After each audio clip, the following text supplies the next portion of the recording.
There was a faint smell of burning from the elevator shaft. The camera in the dark hallway flashed red with the lights off, and under the doormat lay a flat, unfamiliar key without a key ring, covered in dust, and leaving a narrow, fresh scratch on the tile. Hello, I'm glad you're here. Please write in the comments where you are listening from, without addresses or unnecessary details. Make yourself comfortable. Pour yourself something warm to drink, and mute anything that might distract you. I wish you a calm but attentive listening experience. She kept her life on simple supports. She saved time, took on small transcription jobs in the evenings, took her mother's medicine on weekends, and kept track of her electricity and water bills in a notebook so she wouldn't run out of money at the end of the month. She was more afraid of losing her home than she was of the dark, so everything stayed in its place. Headphones in the key bowl, phone on its stand, charger untangled, microphone turned off when not recording. That night, the routine was disrupted by an urgent file. She turned on the microphone for a minute, went to get some water, and returned to the table, where the headphones breathed into her ear with a strange, steady sound, as if someone was standing next to the chair, trying not to give themselves away. At first, she attributed it to an echo. She took off her headphones, dimmed the screen, held her breath, and caught her second breath catching up with a slight delay, as if the room was responding to her through a hollow tube in the wall. She uttered a short test phrase, and a moment later, heard her own intonation, only drier, without warmth. She turned off the internet, closed the programs, removed the card tray, and placed the phone face down in the same bowl. The sound remained, as if it had migrated into objects. The table responded with a quiet wood, the glass with a cold ring, and the bowl seemed to draw in the moist air. Her motivation prevented her from panicking. In her notebook, she wrote in letters, "Collect evidence, don't dramatize."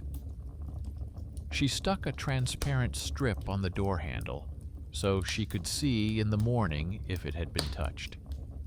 She stretched a thin, almost invisible thread along the baseboard to see if the air near the floor had moved. She placed a sheet of paper with the date written on it on the table to see if the bowl had moved.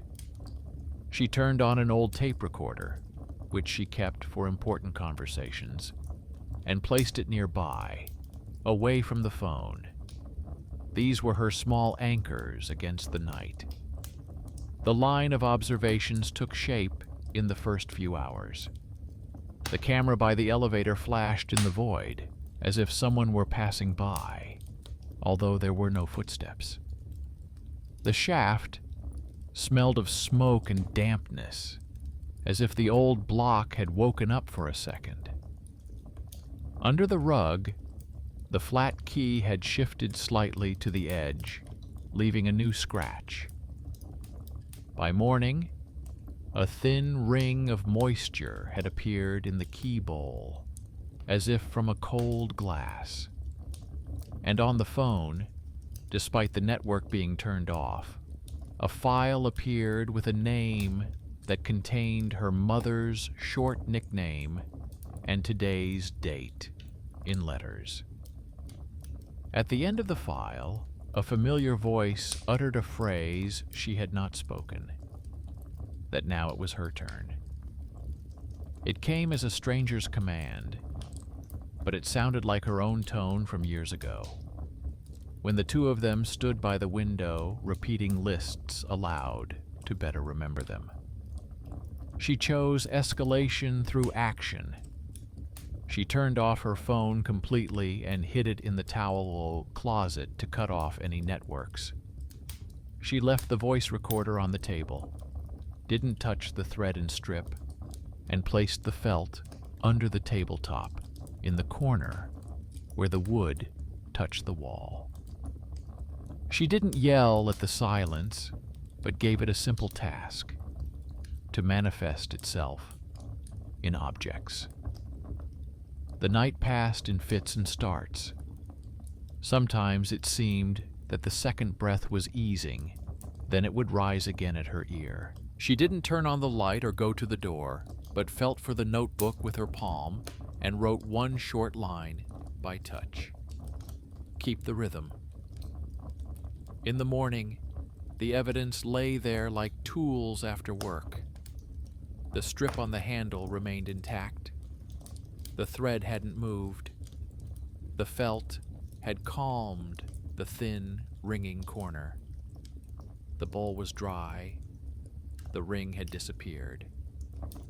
But in the phone's memory, there was another file with the same home name and a fresh date in letters.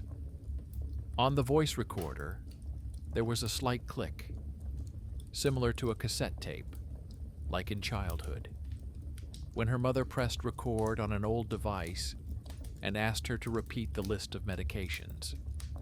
It was the first prepared bundle. An old habit of voice reminders returned as a delay mechanism, and the house clung to it like a form. The mini-investigation began without much ado.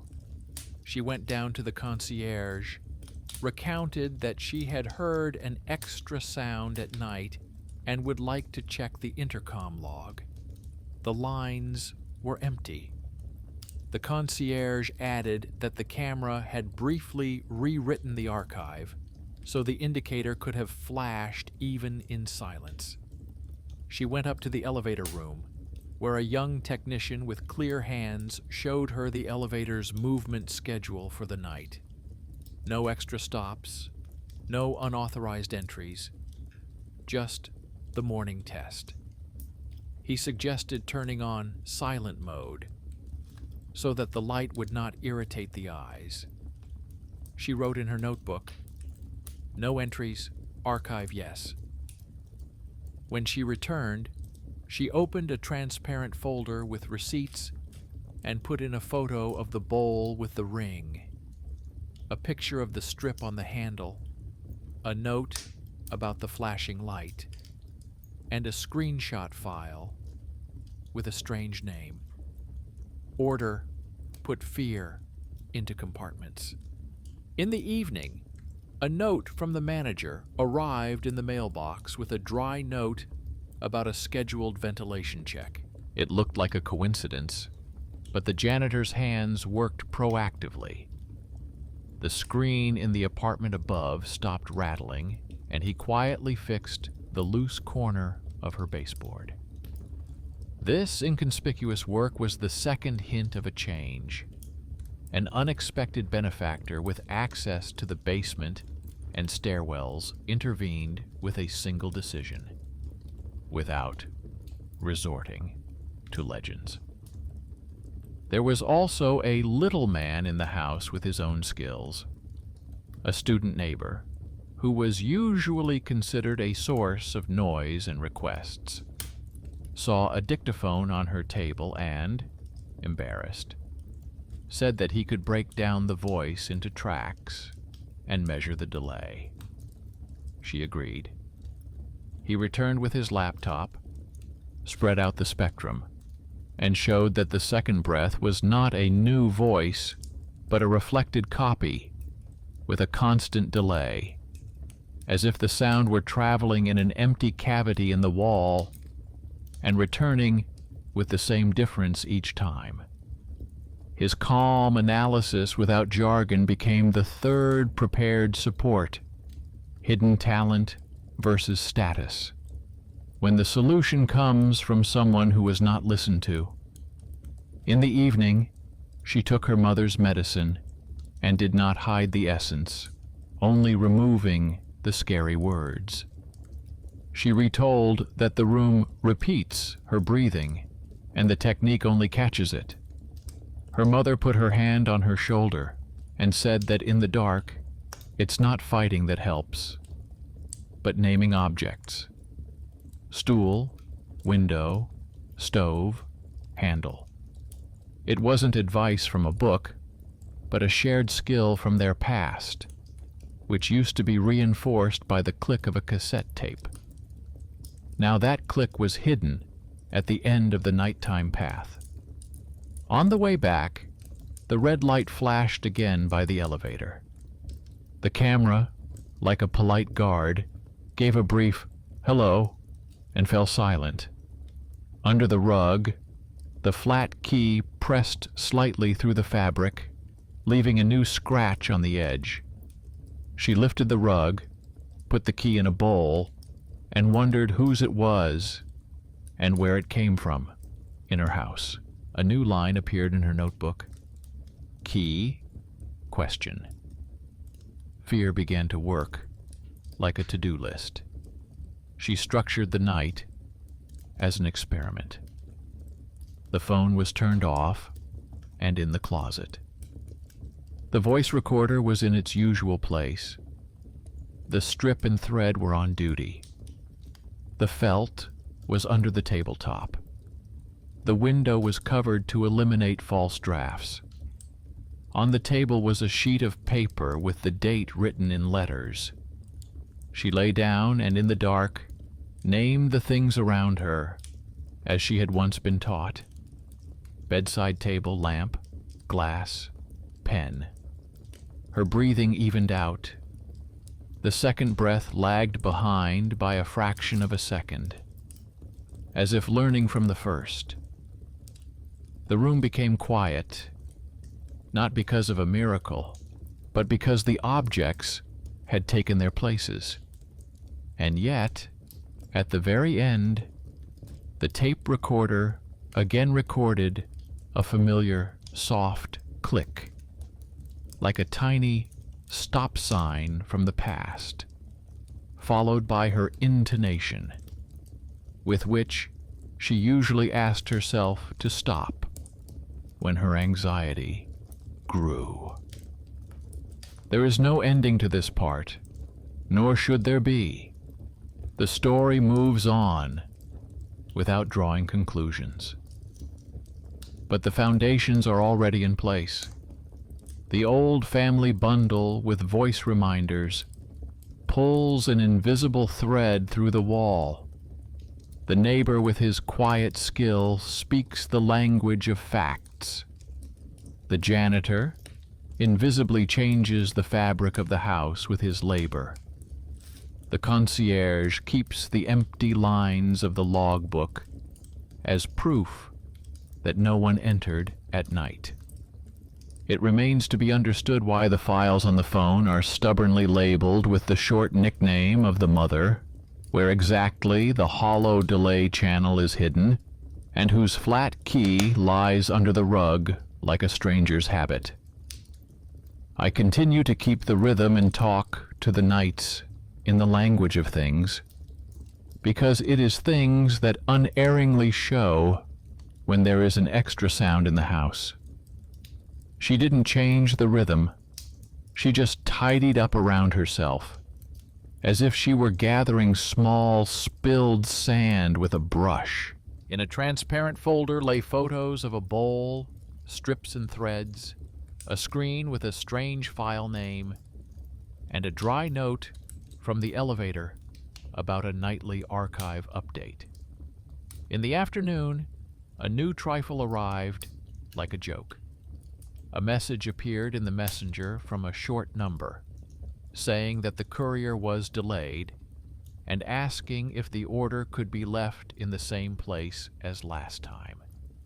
She reviewed her purchase history and realized that there had been no previous pickup points near her home.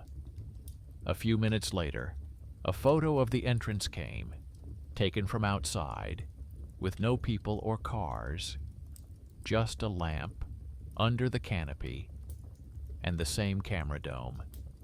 She went down to the door, touched the handle and didn't go out. The screen flickered faintly, as if the sender was typing, and a dry thank you appeared for her having already picked it up. The decision to stay inside was a personal rule, but it intensified the threat. The intercom clicked briefly, as if the door had been opened and released. An hour later, an empty line with a timestamp appeared in the concierge's log, and the recording from the common camera showed only the slow work of the door closer. On the doormat lay a flat envelope with no stamps or logos. In the corner was a neat inscription in letters, her mother's short nickname, and the date in words. She weighed the risk and made a choice that had consequences. She opened the envelope at the doorstep, not bringing it inside. Inside was a small transparent box with a microcassette, a sheet of thick paper with someone else's printed line about voice activation, and a thin sticker for fixing the door handle touch, the same as the one she already had. She knew it seemed like someone's cruel joke, but the items were too precise. The microcassette was labeled briefly in a homely manner, with the same handwriting she had once seen on the stickers in her mother's box of old recordings. The paper smelled of dust and archives. She returned to the table without bringing the stranger inside, and only then allowed herself to open the box above the bag so as not to scatter the plastic fragments. She didn't have a tape recorder, but her student neighbor had brought a small universal player the day before and left it just in case. Her neighbor, with his quiet skill, was again close by, even in his absence. She inserted the cassette, pressed play, and heard the familiar rustling of rails as the old mechanism moved in time with her breath. The recording featured her breathing, but not her current morning breathing. Rather from some other room where the walls were closer and softer, absorbing the sound. In between, there was a faint background noise, very similar to the sound of an intercom, when someone presses and immediately releases the button. At the end of the corridor, a ventilation grill rustled. And after all this fabric, a short phrase sounded in her tone, but without warmth.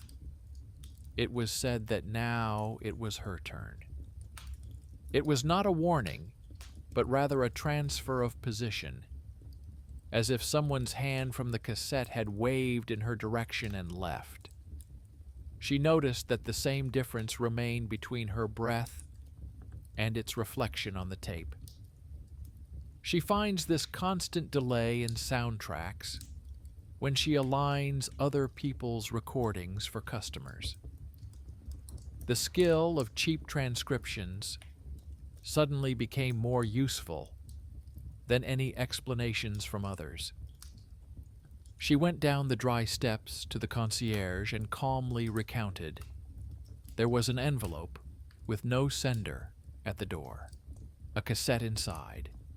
The camera was flashing again with no people, and the intercom made a short click. The concierge listened as one listens to a leak under the ceiling and took out a folder with thin sheets of paper.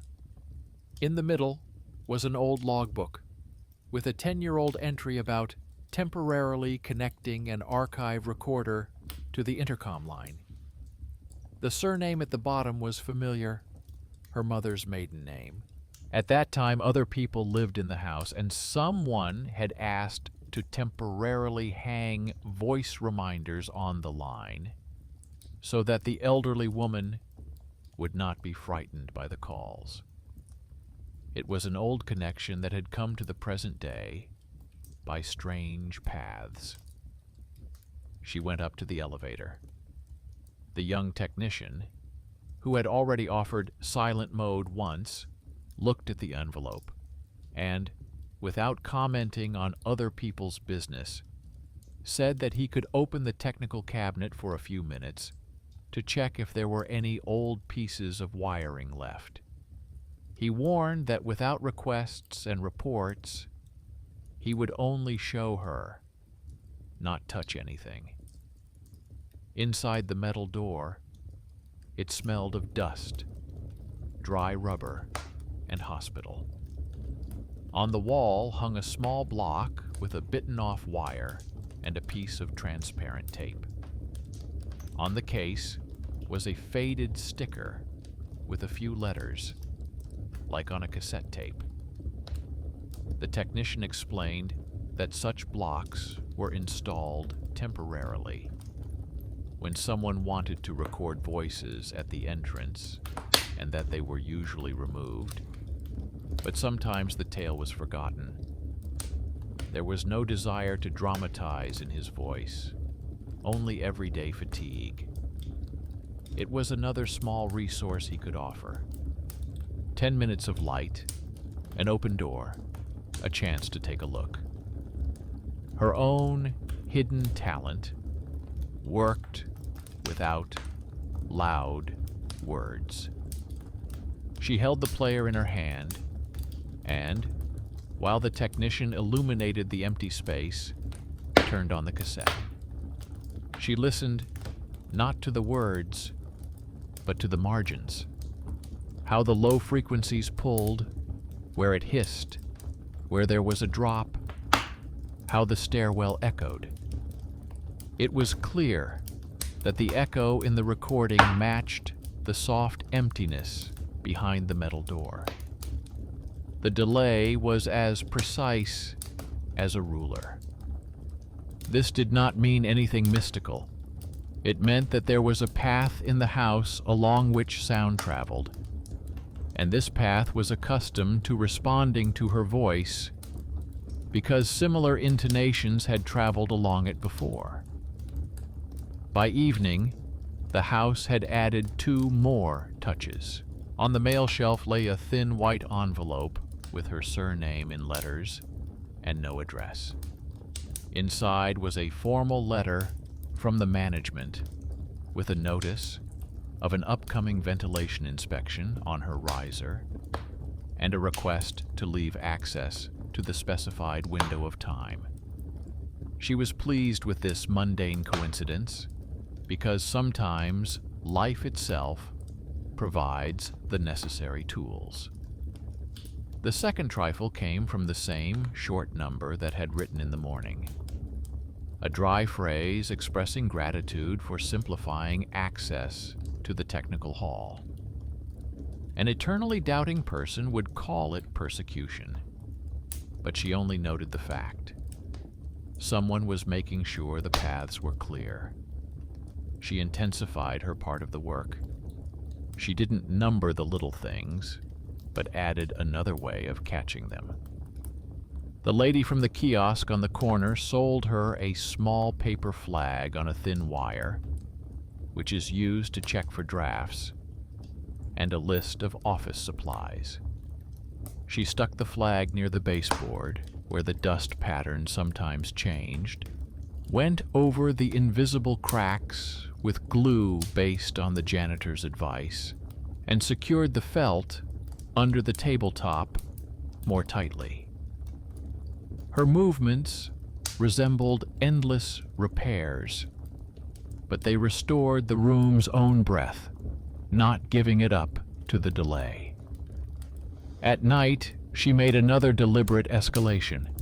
She left not only the recording on, but also the front camera of her laptop, but covered the lens with a paper circle so that only the slanting light from the lamp and the play of shadows were visible in the frame.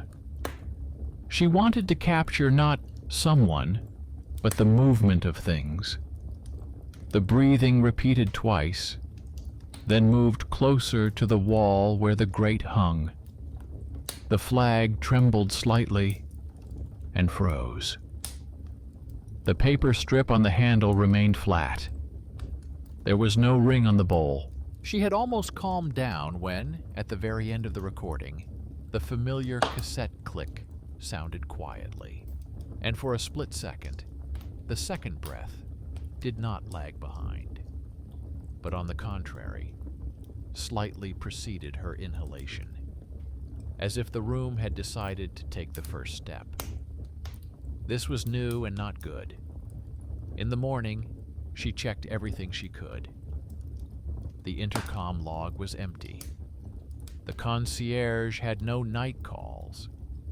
The technician left a note on the service sheet about the scheduled opening of the shaft at the nearest window.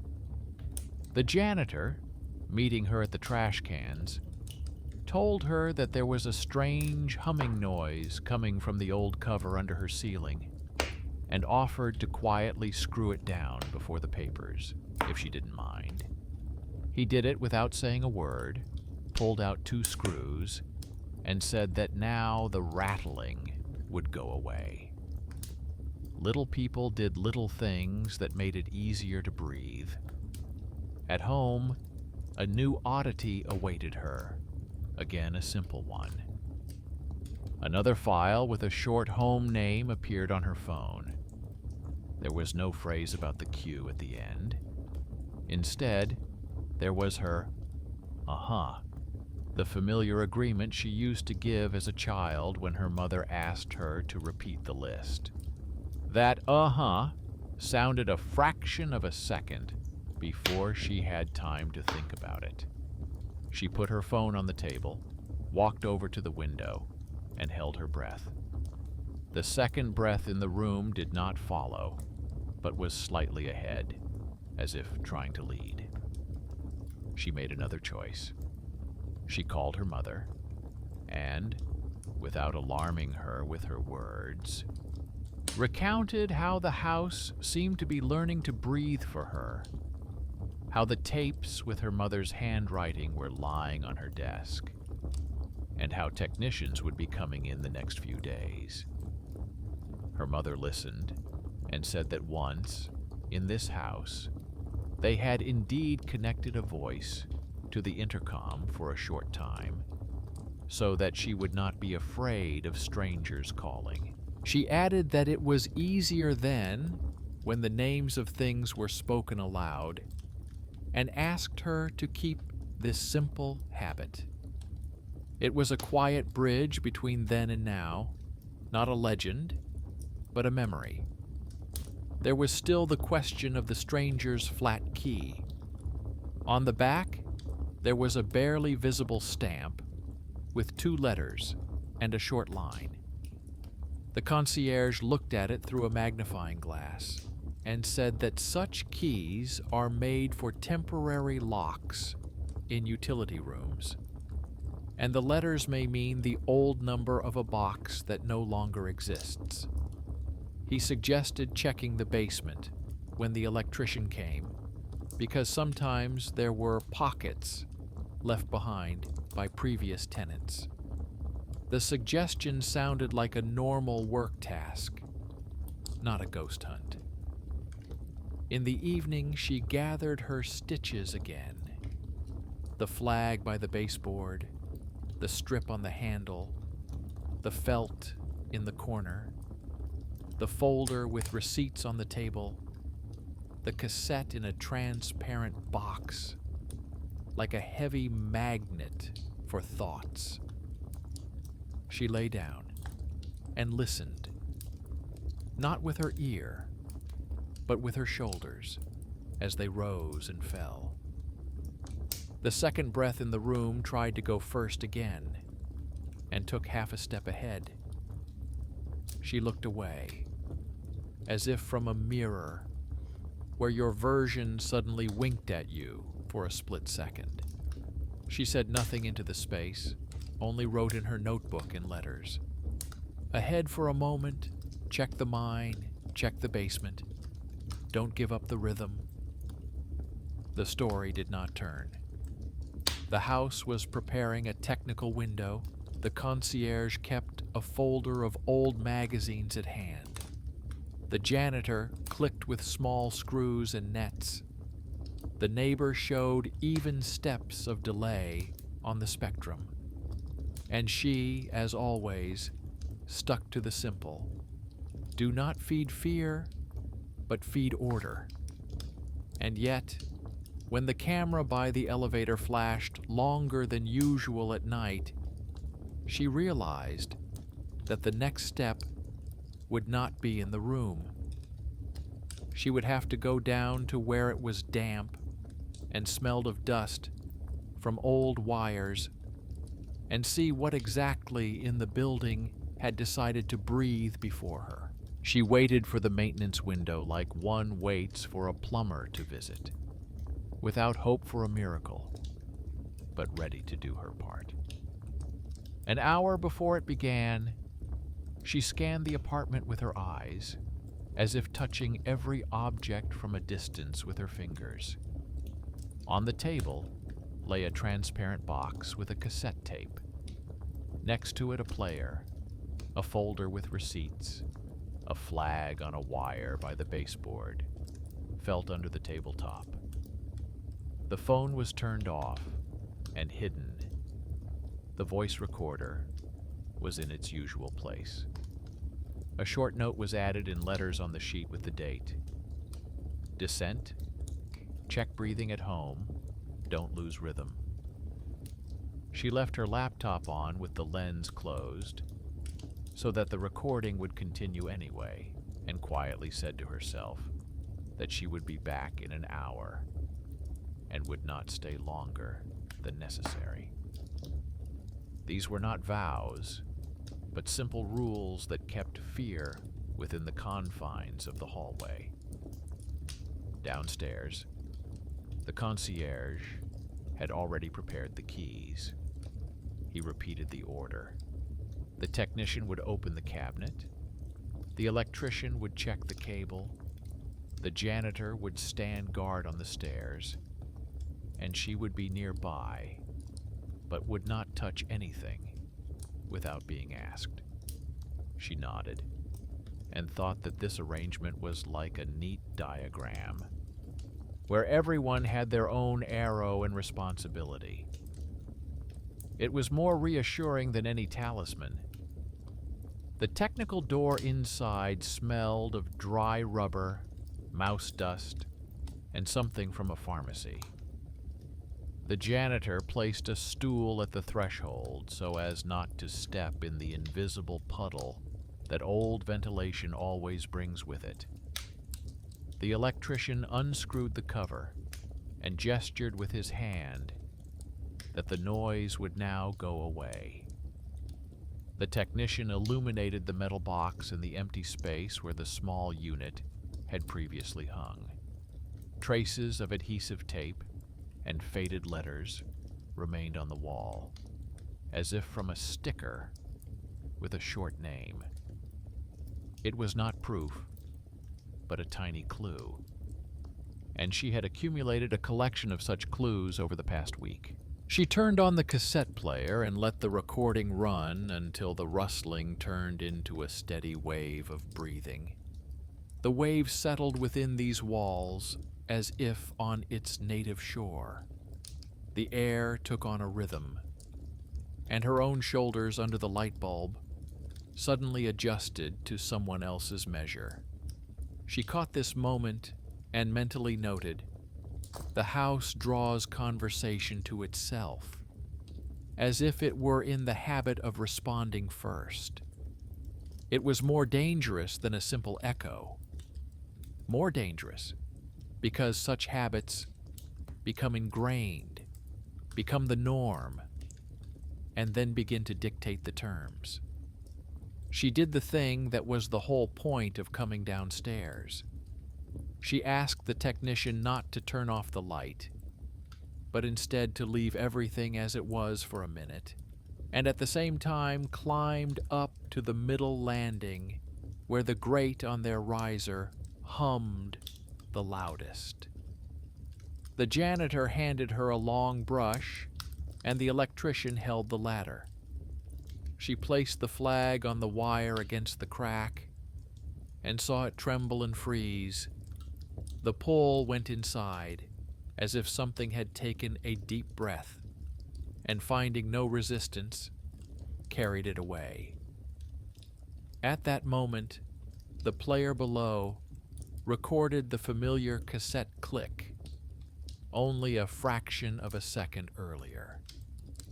This meant that the delay node not only repeated, but also anticipated, if given the chance. This was enough to consider the hypothesis plausible. She wasn't hunting for a secret. She was catching mechanics. The concierge, who was standing a little way off with a folder, took out a thin sheet from an old logbook and recounted that once, many years ago, in this stairwell, they hung up the intercom for a short time so that an elderly woman would not be frightened by the calls. The surname was the same one, her maiden name, familiar to her family. He added that everything had been removed later, but traces might remain in the walls and in the habits of the neighbors who believed that the house could hear. There was no mockery in his voice, only the weariness of a man who had seen objects become rituals. She understood exactly where to put the plug. Not a knife or a cross, but a piece of thick felt and a strip of adhesive tape on the bend of the casing, where the metal vibrated with every breath of the house. The janitor handed her scissors and a convenient piece of felt. The electrician silently held the casing, and the technician shone a light so that the shadows would not interfere.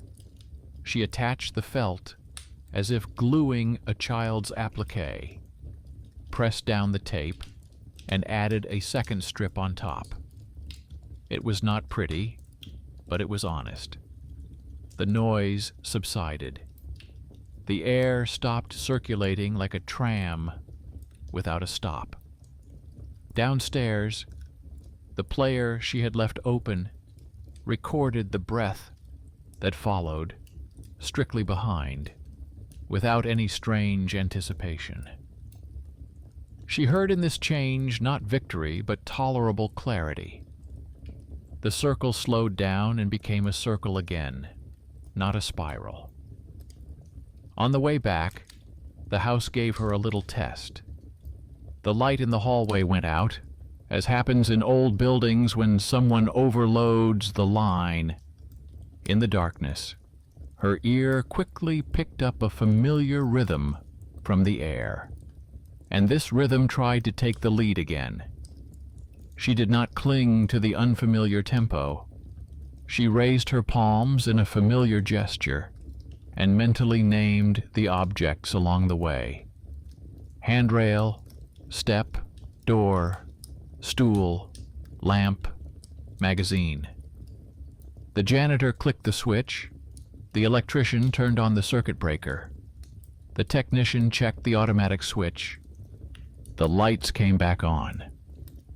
It was neither a miracle nor a trap, but an ordinary interruption, into which it was so easy to insert any legend. She did not. A recording was waiting for her in the room.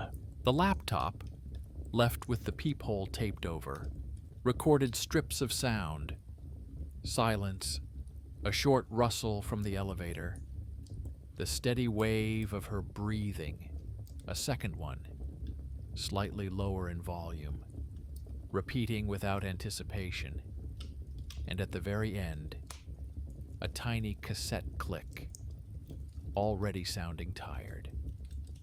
There was another file on the phone with the same short home name, and at the end of it there was a calm agreement in her own intonation, as when she noted in childhood that she had memorized the list. This time the agreement came neither earlier nor later, just right. She felt something in her shoulders relax. In the evening, her student neighbor brought a laptop with graphs. He laid out the tracks and showed that the delay had stabilized and the strange moment of advance had disappeared. He said that now it looked like a normal response from the space, not a trap. His conclusion was dry and useful. She thanked him without ceremony and noted in her notebook, "Hidden talent works." The next morning, the janitor stopped by and, without coming in, said that he had fixed another loose corner at the bottom to make sure it didn't shake. This invisible work became her third pillar of support. And yet, there was still a loose end to the story. The stranger's flat key was still lying in the bowl. She didn't know whose pocket it came from. In the basement, she and the electrician went around a row of metal doors. One had an old lock of the kind that takes thin keys without a key ring. The same pair of letters as on her key and a short line were stamped on the edge. The electrician spread his hands and explained that it was an abandoned niche for temporary registrations, and no one remembered when it had last been opened. He suggested a simple solution: to try it in the presence of the concierge and with a note in the logbook. She agreed because she avoided secretive actions. They went back upstairs for the folder, wrote down the time and composition, went back downstairs, and inserted the key. The lock yielded without fuss, as if it had been waiting for her gesture. Inside was a tiny shelf with gray dust fluff and empty mounts for a small unit that no longer existed. On the wall was a thin map of wires that had once led to the intercom. No whispers, no photographs, no scary papers. Just air that smelled of old rubber and dry cardboard. She ran her finger over the place where a sticker had once been stuck and imagined how someone's hand had pressed the cassette many years ago so as not to hear strangers ringing. It was not magic, but self-pity, translated into technology. Her own story with her mother was reflected there, without requests or reproaches. They closed the niche, wrote in the log that it was empty inside, and put the lock back in place. The janitor suggested wrapping the crack with new tape to prevent drafts. She nodded. On the way out in the hallway, the camera moved its eye and flashed briefly. A routine test. She held the player to her ear, rewound the tape to the end, and heard the old mechanism click quietly, as if drawing a line. The house breathed evenly that night, and the second breath followed, not trying to get ahead. But she did not confuse relief with the end. A line appeared in her notebook. Look at habits, not miracles. She knew that the knot of delay had been muffled, not destroyed. Things, once learned to repeat, are not easily forgotten. In the morning, she checked the strip, the thread, the flag, and the felt anyway. Everything was in place. Her phone showed an empty day with no strange files. For the first time in a week, she allowed herself to turn off the voice recorder for the night, but left the player nearby, as a reminder that she could close the circle with her own voice. By lunchtime, the last message of the day had arrived from the short number. It was a dry notification that the passage to the technical hall is closed. Thank you for your access last time. She smiled at the bureaucratic tone because it put a full stop where someone else's legend dreamed of putting an ellipsis. And yet, as she passed the bowl for keys, she paused to look at it. The flat key lay flat, like a coin, in the palm of her hand. She hadn't decided yet who to return it to, and she was in no hurry. In the evening, she took her mother her medicine, and after listening to her everyday story, her mother asked her not to forget the old habit of naming things in the dark when it was difficult. It seemed simple, and therefore right. The story continued without any dramatic conclusions. She still had to check whether the strange files returned on days when she was tired, whether the cover shook again when the weather changed, whether the flashing light by the elevator came back to life when the house was empty. But the main thing had already become clearer. In this place, no one whispers out of nowhere.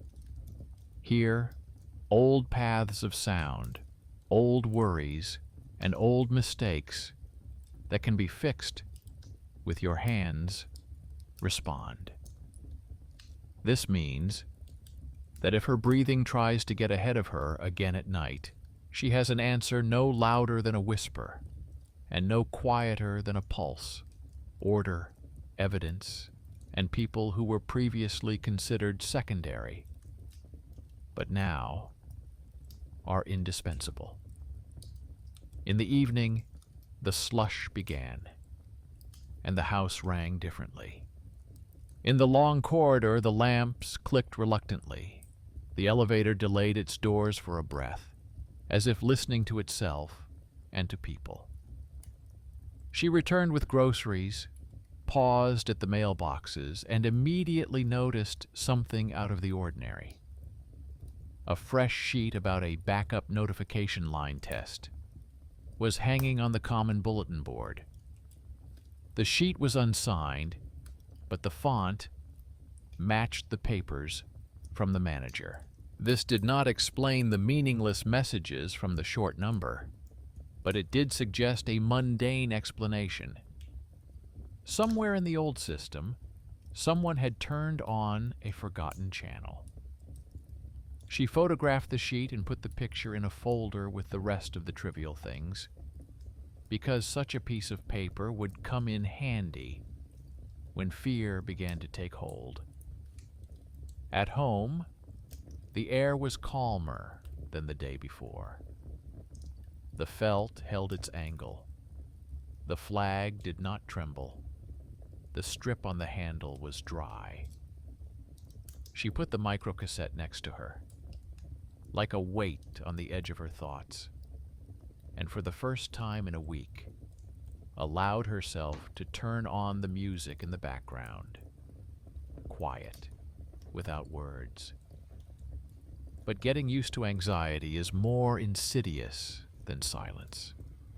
An hour later, she caught herself listening to the pauses between beats and waiting for a second breath, as if without it, the room would cease to be hers. She stopped, turned off everything unnecessary, and returned to a simple rule. If the trap is in waiting, then you need to break the wait with action. She set up her little experiment again, but this time she made the first move. She recorded a short rhythm of object names on the dictaphone. Table, lamp, window, bowl, pen. Between the words were steady breaths, like on a breathing exercise training recording. She decided to play the recording in the same way as the stranger's repetition had been played before. She placed the player against the wall, opened the grill with a click, left a gap in the casing, and went into the hallway. The idea was simple.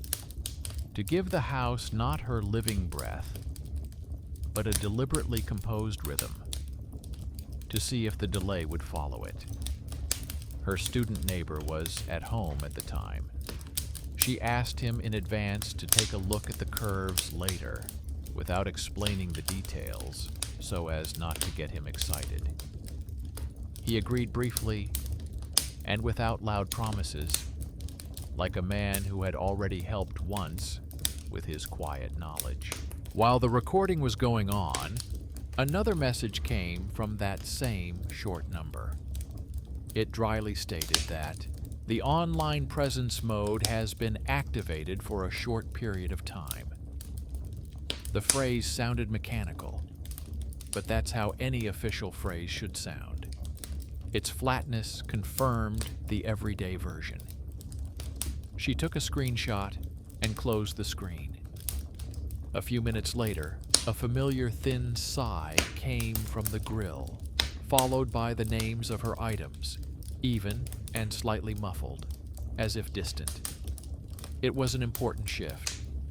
She was not adjusting to the house, but the house was repeating her order. She felt a short fold straighten in her shoulders.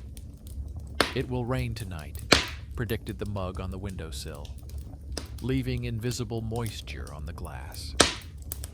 The house obediently creaked in the mines, but not insistently, like an old bus that had been fitted with the right gasket.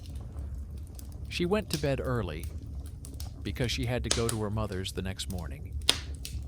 She left the dictaphone on with a new recording, the player off, the phone on silent, the laptop asleep, but recording the noise of the room. It wasn't superstition. It was a carefully laid out schedule for an unreliable space. In the darkness, she named the things around her again, not as a spell, but as an inventory. Nightstand, lamp, glass, pen. The second breath came after, not before. Towards morning, the electricity went out for a minute in the entire stairwell.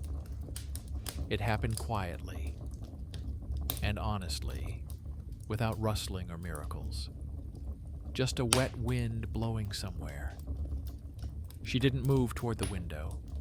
She counted to 10 in letters, heard the concierge plugging in a power strip somewhere on the stairs, the electrician flipping the switch, the janitor putting the cover back in place. People were doing their jobs. When the light came back on, there was a thin strip of failure on the laptop, followed by 2 waves of breath, hers and then his. The player was silent. No new files appeared on the phone. The camera by the elevator flashed once, as it always did in the morning. The house showed that it was not angry about the lack of participation. It seemed that it did not need it. Everything was stable with her mother. They drank tea from thick glasses and talked about simple things. The queue at the pharmacy, the neighbor on the staircase, how the weather affects the joints. She cautiously showed her the microcassette. Her mother took it as one takes an object from the past and looked at it for a long time, as if peering into the emptiness of the plastic. Then she returned it and recounted that she had once asked to hang up the phone because she felt that this way the call would not feel like a jolt to the heart. It had helped then. Now she no longer needed it. That was enough. Nothing more needed to be said. The connection between the past and the present had been given a human explanation, without scary words or loud conclusions. On her way back, she caught another street trifle. In the garbage area, there was a cardboard box from the archives on which a short word was written in black marker, that very home name. Inside, nothing, only dust and a thin, transparent ribbon twisted into a ring. She didn't take the box home. She photographed the inscription and called the janitor. He looked at it, shrugged, and said that he had thrown out some old boxes from the utility room where supplies for the intercom and microphones had once been stored. He suggested burning the ribbons in a metal box in the yard if they were scary, but she refused. Objects themselves are not scary if you don't assign them roles they don't have. By evening, her student neighbor brought his concise report. He laid out the curves and showed that the delay was now within the normal response range for the room. The lead time had disappeared completely. He added that he had noticed a curious repetition.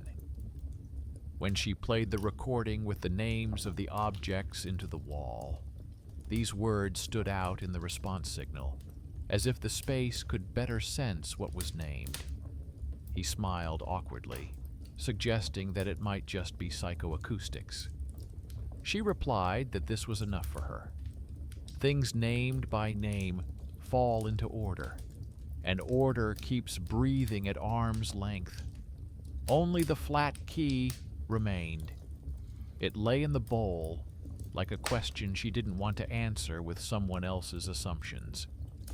She waited for the electrician to arrive, called the concierge, and went down to the niche with them again, now with a clear purpose. They wrote down the time in letters in the log, opened the lock, took out the empty shelf, and wiped it with a dry cloth.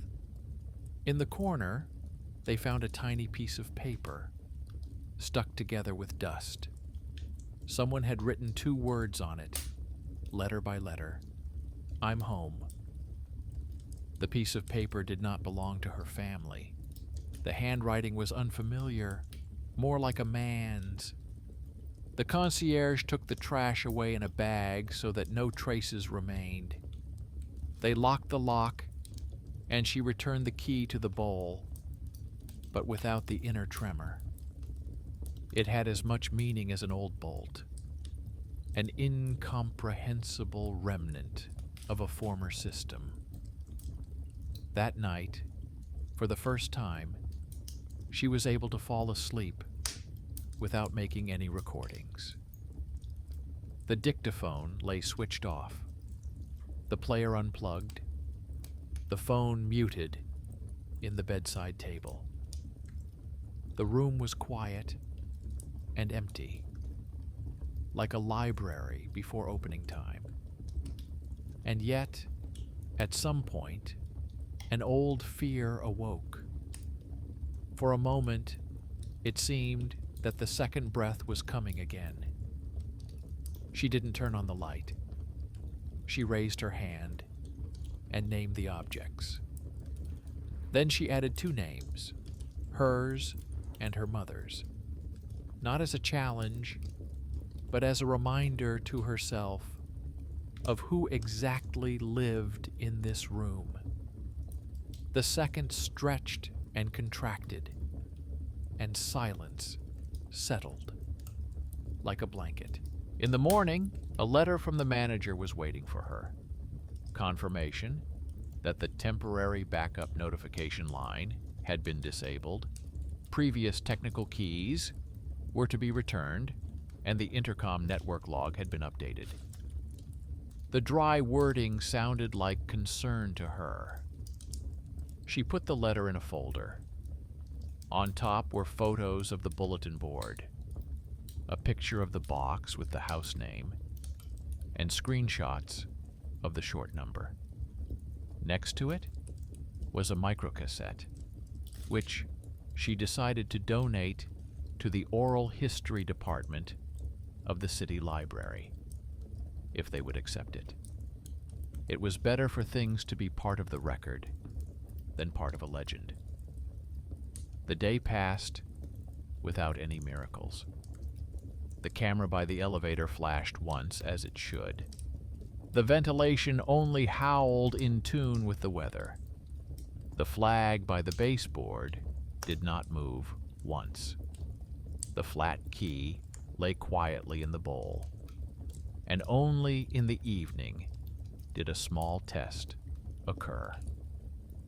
A crew entered the stairwell, and someone pulled the tape off its cover to look inside.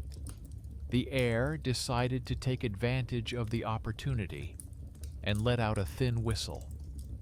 She went out into the hallway without comment. She stuck a new piece of tape on top, smoothed it with her palm, and smiled quietly. The house was alive, of course, but without hands and without a decision, it still couldn't cope. The crew left, the janitor apologized with a short nod, and the concierge made a note in the log. That was enough to keep the circle going. The result was not dramatic. In the evenings, you could hear the tap filling with water and the radiator cooling down in the apartment. Things had returned to their roles and sounds. She continued to record a short track with the names of objects on a dictaphone once a day, not out of superstition, but as an exercise in attention, so that the house would remember the voices of the living. The student neighbor went back to his business, but sometimes he would leave printouts with measurements under her door, as if to remind her that his little skill was still there. The janitor, passing by, would look at her strip on the door handle with professional interest and swear less at the residents. The concierge began to leaf through old magazines more often, as if checking that the empty lines remained empty. The night no longer tried to get ahead. If in the rain it suddenly seemed that someone was breathing nearby, she counted the inhalations and exhalations to a small, even number in letters and named objects.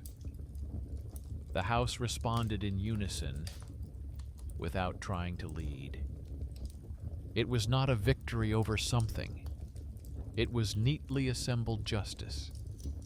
Everyone in this story did their part, and it was precisely these decisions that created the silence.